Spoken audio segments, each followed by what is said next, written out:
এই 28 অক্টোবর বাংলাদেশের ইতিহাসে এক নৃশংস হত্যাকাণ্ডের দিবস। যে দিবসটিকে আমরা 28 অক্টোবর পল্টন ট্র্যাজেডি দিবস হিসাবে ছাত্র শিবির পালন করে আসছে। ওই দিন ছিল 4 দলীয় জোট সরকারের ক্ষমতা হস্তান্তরের দিন। সিদ্ধান্ত ছিল বিএনপি তাদের অফিসের সামনে আর জামাত উত্তর গেটে জনসমাবেশ করে আমাদের নেতৃবৃন্দ বঙ্গভবনে 4 দলীয় জোট সরকারের ক্ষমতা হস্তান্তর করে আসবেন। কিন্তু আপনারা জানেন তার 2 দিন আগেই পল্টন ময়দানে শেখ হাসিনা সারা বাংলাদেশ থেকে লগি বৈঠা নিয়ে তাদের সন্ত্রাসী বাহিনীকে ঢাকায় আসার জন্য আহ্বান জানায়। এরা খুব বুদ্ধিমান বা খুব দৃঢ়তা বোঝার জন্য খুব জ্ঞানের প্রয়োজন হয় না। ঢাকা মহানগরীতে তো নৌকা চলে না, এখানে লগি বৈঠা নিয়ে আসার আহ্বান জানালেন কেন?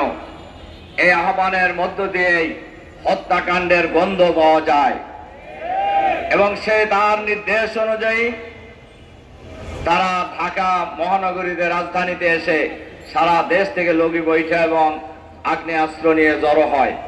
আর আমাদের নির্ধারিত প্রোগ্রাম ছিল বিকাল 3টার সময়।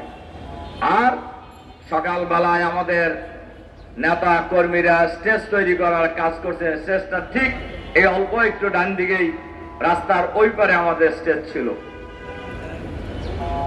দেখা গেল স্টেজ তৈরি করার সময় আমাদের অপ্রস্তুত নেতা কর্মীদের উপর তারা হায়নার মতো ঝাঁপায়া পড়ে এবং আমাদের লোকেরা বুঝে ওঠার পূর্বেই তারা কিন্তু আমাদের 6 জন ভাইকে নৃশংসভাবে হত্যা করে, অসংখ্য ভাইকে আহত করে।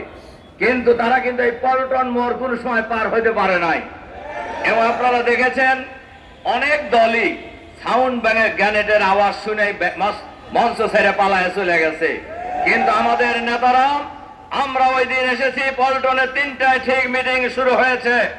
আমাদের নেতা আমিরে জামাত, তখনও তিনি মন্ত্রী ছিলেন, মাওলানা মতিউর রহমান নিজামী ঐতিহাসিক ভাষণ দান করেন সেই সমাবেশে। মোহর মোহর গলি, বোমার আওয়াজ, এর মধ্যেই আমাদের নেতা কর্মীরা মানব প্রাচীর রচনা করে আমাদের এই মিটিংকে সফল করেছিলেন। আমাদের নেতা আমিরে জামাত মাওলানা মতিউর রহমান নিজামী ওনার স্বভাব সুলভ নিরস্থির কণ্ঠে ঐতিহাসিক ভাষণ প্রদান করে আমরা নরমালি মিটিং শেষ করেছিলাম।